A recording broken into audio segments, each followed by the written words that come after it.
Bonjour, nous allons parler aujourd'hui de deux nouvelles mesures fiscales prévues par la loi de finances pour 2018 visant à accroître l'attractivité économique de la France dans le contexte du Brexit. Il s'agit de la suppression de l'extension de la taxation des transactions financières aux opérations infrajournalières et de la suppression du taux supérieur de la taxe sur les salaires. Rappelons d'abord le contexte dans lequel de nouvelles mesures fiscales ont été adoptées. Le 23 juin 2016, lors d'un référendum, les Britanniques ont voté pour la sortie du Royaume-Uni de l'Union européenne. Le 29 mars 2017, le Royaume-Uni a démarré une procédure de sortie de l'Union européenne autorisée par l'article 50 du traité sur l'Union européenne. En vertu de ce texte, le Royaume-Uni et les 27 autres pays membres de l'Union européenne disposent de 2 ans pour négocier sa sortie. Jusqu'au 29 mars 2019, le pays reste donc membre de l'Union européenne. La sortie du Royaume-Uni de l'Union européenne aurait des répercussions fortes, notamment sur l'industrie financière. Pour rappel, les établissements bancaires, financiers et assurantiels dont le siège est au Royaume-Uni bénéficient actuellement du passeport européen, leur permettant d'exercer leurs activités dans toute l'Union européenne. Le système du passeport européen, aussi appelé agrément unique, permet aux établissements bancaires, financiers et assurantiels à créer dans l'un des États membres de l'Union européenne pour exercer une ou plusieurs activités, d'exercer ces activités dans un autre État membre sous réserve de la notifier préalablement aux autorités compétentes de ce dernier. L'usage du passeport européen peut se faire soit directement dans le cadre de la libre prestation de services, consistant pour une entité à pouvoir offrir des services sur le territoire d'un autre État membre sans y être établi, soit dans le cadre de la liberté d'établissement, correspondant à la faculté pour une entité d'offrir ses services dans un autre État membre à partir d'une succursale. Or, en quittant l'Union européenne, le Royaume-Uni sort du marché unique européen et doit être considéré comme un pays tiers, perdant de ce fait le bénéfice du passeport européen pour l'accès aux activités financières réglementées. Ainsi, pour continuer de bénéficier d'accès au marché financier européen dans les mêmes conditions, des opérateurs concernés établis jusqu'ici au Royaume-Uni devraient être amenés à se baser sur les territoires d'un autre État membre de l'Union européenne. Le transfert du siège social des entreprises aujourd'hui situées au Royaume-Uni vers d'autres États membres de l'Union européenne sont non seulement au cœur des préoccupations des entreprises concernées, mais aussi des pays membres, dont l'objectif est d'attirer un maximum d'entreprises sur leur territoire dans l'optique de maximiser les recettes budgétaires nationales et de créer de l'emploi. C'est dans ce contexte que le législateur français a adopté un certain nombre de mesures visant à renforcer le positionnement de la place de Paris comme place financière de référence en Europe et à favoriser la relocalisation ou l'implantation en France d'activités à haute valeur ajoutée. Ainsi, la loi de finances pour 2018 prévoit 2 mesures visant à accroître l'attractivité économique de la France dans le contexte du Brexit.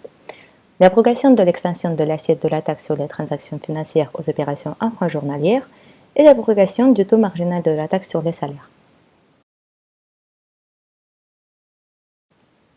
La taxe sur les transactions financières a été instaurée par l'article 5 de la loi de finances rectificative pour 2012 et a été codifiée à l'article 235 ter et bis du Code général des impôts. La taxe sur les transactions financières s'applique aux acquisitions de titres de capital ou de titres assimilés cotés sur un marché réglementé lorsque ces titres sont émis par une entreprise française dont la capitalisation boursière excède 1 milliard d'euros au 1er décembre de l'année précédant celle de l'imposition. L'assiette de la taxe est constituée de la valeur d'acquisition du titre.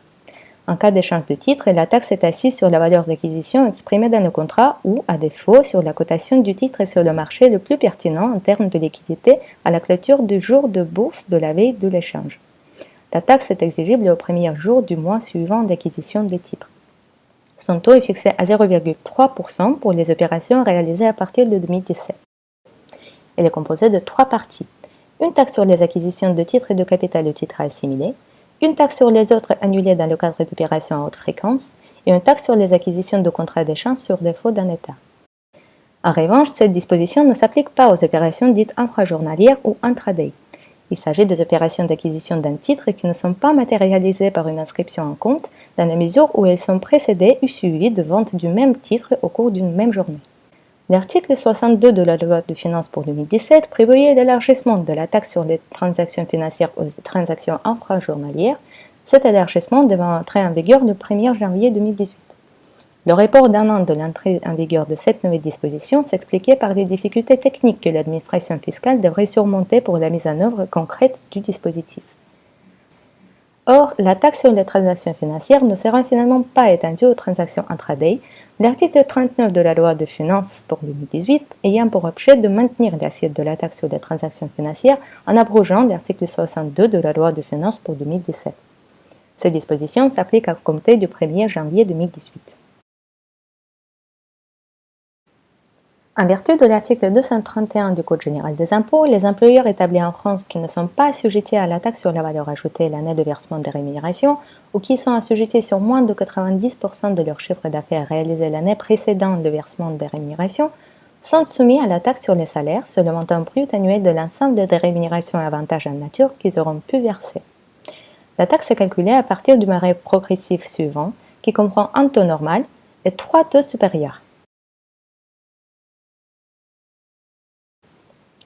L'article 90 de la loi de finances pour 2018 prévoit la suppression de la tranche additionnelle de 20% de la taxe sur les salaires applicable à la fraction de rémunération excédant 152 279 €. Ces sommes seront donc taxées à 13,60%.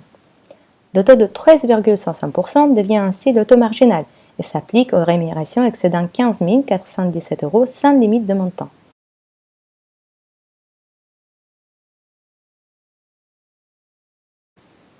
En ce qui concerne l'abrogation de l'extension de l'assiette de la taxe sur les transactions financières aux opérations infrajournalières, cette mesure permettra de réduire les coûts des transactions visées et de renforcer ainsi l'attractivité de la place financière de Paris. En ce qui concerne l'abrogation du taux marginal de la taxe sur les salaires, cette mesure permettra d'alléger la charge fiscale induite par la taxe sur les salaires et de favoriser ainsi l'implantation en France d'activités à haute valeur ajoutée et le recrutement de cadres étrangers à fort potentiel.